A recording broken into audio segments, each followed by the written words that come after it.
বিগত কেইদিনমানৰ পৰা ছ'চিয়েল মিডিয়াত গ্ৰেটাপৰ শিক্ষক এজনে অসমীয়াৰ স্বাভিমানস্বৰূপ গামোচাক অপব্যাখ্যা কৰাৰ ভিডিঅ' এটা ভাইৰেল হোৱা পৰিলক্ষিত হৈছে। আজিৰ পৰা কিছুদিন পূৰ্বে গ্ৰেটাপ নামৰ এটি অনুষ্ঠানত এজন শিক্ষকে শিক্ষাৰ্থীৰ সৈতে সাধাৰণ জ্ঞান ভিত্তিক প্ৰশ্ন উত্তৰ আলোচনা কৰি আছিল। শিক্ষকগৰাকীক ছাত্ৰ এগৰাকীয়ে গামোচাৰ বিষয়ে প্ৰশ্ন কৰোঁতে তেখেতে গামোচাৰ বিষয়ে বিৱৰণ দিবলৈ গৈ গামোচাৰ তুলনা জন্তুৰ সৈতে কৰা পৰিলক্ষিত হৈছে।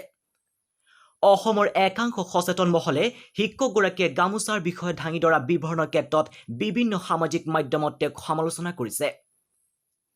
শিক্ষকগৰাকীয়ে প্ৰয়োজনীয় তথ্য আহৰণ কৰি গামোচাৰ বিষয়ে উপস্থাপন কৰিব লাগিছিল বুলি একাংশই মত পোষণ কৰিছে।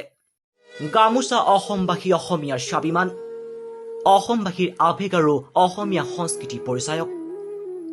আহক আজি আমি মৰমৰ দিগেৰে আৰু স্নেহৰ বাণীৰে অসমীয়া শিপিনীয়ে ভৰি ওলোৱা গামোচাখনৰ বিষয়ে কিছু কথা জানো। গামোচাৰ অৰ্থ সাহিত্যিকভাৱে হৈছে গা মানে শৰীৰ মোচা, অৰ্থাৎ গামোচা মানে গামোচা দুশৰীয়া কাপোৰ। অসমীয়া সমাজত বিভিন্ন ক্ষেত্ৰত গামোচাৰ ব্যৱহাৰ হোৱা দেখা যায়। অসমীয়া সমাজ সংস্কৃতি আচাৰ নীতি সকলো ক্ষেত্ৰতে গামোচাৰ বিশেষ অৱদান আছে। নামঘৰত থাপনাত কোনো শাস্ত্ৰ ঢাকি ৰাখিবৰ বাবে ইয়াক ব্যৱহাৰ কৰা হয়।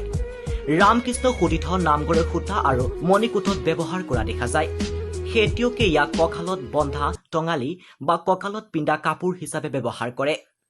নামঘৰত প্ৰাৰ্থনা কৰাৰ সময়ত ইয়াক ডিঙিত ওলমাই ৰখা হয়। কোনো বিশেষ সভাত বিশিষ্ট ব্যক্তিক সন্মান জনাবৰ বাবে গামোচাৰে সন্মান জনোৱা হয়।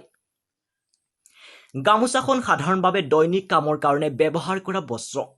বিহু, বিবাহ অনুষ্ঠান বা অন্যান্য যিকোনো সামাজিক অনুষ্ঠানত বিহুৱানক সন্মানৰ প্ৰতীক হিচাপে ব্যৱহাৰ কৰা হয়।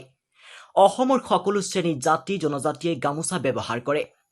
জাতিৰ পিতা মহাত্মা গান্ধীয়েও গামোচাক উদ্দেশ্যে এটি উক্তি দিছিল, অসমীয়া শিপিনীয়ে গামোচাত সপোন ৰচিব পাৰে। আৰু আপোনালোকে জানি সুখী হ'ব যে 2013 চনত দিল্লীত প্ৰদৰ্শন কৰা 1455.3 মিটাৰ দৈৰ্ঘ্যৰ হাতে বনোৱা গামোচাখনে গাইনেছ বুক ৱৰ্ল্ড ৰেকৰ্ডত নাম সন্নিৱিষ্ট কৰিবলৈ সক্ষম হৈছে আৰু বিশ্বৰ ভিতৰত দীঘল হাতে বনোৱা বস্ত্ৰ হিচাপে পৰিগণিত হয়। নিউজ ডেস্ক ৰিপৰ্ট, অসমীয়া লাইভ।